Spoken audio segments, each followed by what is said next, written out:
नमस्कार बंधुगण आम चैनल रे आपण मानकु स्वागत करूछि। बेलगछ गृहर केउठी रहिले धनर वर्षा एवं गृहर केउठी रहिले हुए सर्वनाश। भिडियोटी आरंभ करिवा पूर्व आपण मानकु मोर अनुरोध भिडियो को गोटिए लाइक एवं आम चैनल को सब्सक्राइब करंतु। चलंतु जानिबा बेलगछ बहुत दुर्लभ वृक्ष अटे। बेलगछ भगवान शिवंकर अत्यंत प्रिय वृक्ष अटे।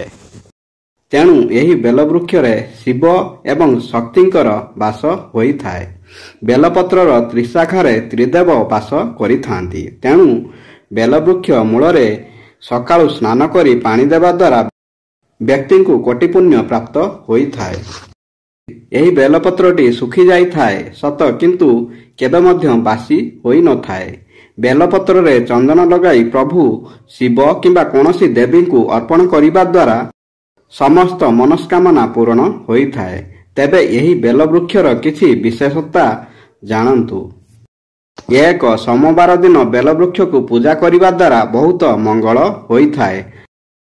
तापरे सोमवार दिन सेही वृक्षर चेर को आनी एक लाल सूतारे गुंथि शरीरर जेउ व्यक्ति धारण करिथाए बाहरर कोनोसी नकारात्मक शक्तिर खराब सही व्यक्ति उपरे पड़ी पारि न थाए। जेउ व्यक्तिर विवाह हेबारे विलंब होइथाए बा संतान प्राप्ति रे असुविधा होइथाए एही बेलगछर चेर धारण करिबा सह सबुदिन बेलगछ को पूजा करिबा द्वारा व्यक्तिर एही सब समस्यार समाधान होई जाई थाए। 2 घरर चारि पाखरे बड़ बड़ गछ रहिले अशुभ बोली कुआ जाई थाए। सेही सब बड़ बड़ गछर छाई जेतेबेले घरे पड़ी थाए सेतेबेले घरे वास्तु दोष उत्पन्न होई थाए।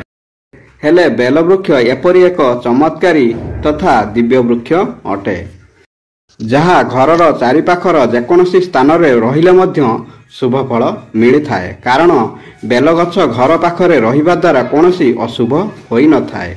एथिसह बेलगछर छाई जेतेबेले घर पाखरे पड़ी थाए सेतेबेले घरर वास्तुदोष सबु चली जाई थाए।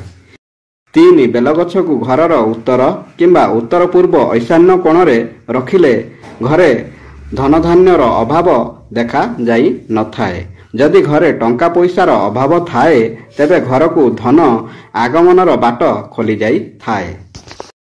4 घरर पूर्व दिगरे बेलगछ रहिबा द्वारा घरे शांति बजाय रही थाए। घरर पश्चिम दिगरे बेलगछ रहिले भल संतान सेही घरे जन्म होई थाए।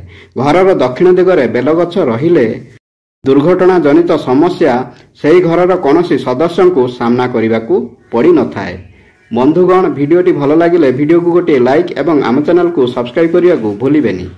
धन्यवाद। जय श्री कृष्ण।